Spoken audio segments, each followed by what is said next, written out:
Hello friends, welcome to Creative Medicine.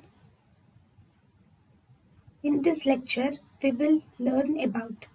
Hello friends, what are the diabetic ocular complications? So what are the ocular complications which you see in diabetes? So diabetic ocular complications include: one, we have diabetes induced hyperglycemia, which is leading to cataract. Then there occurs glaucoma.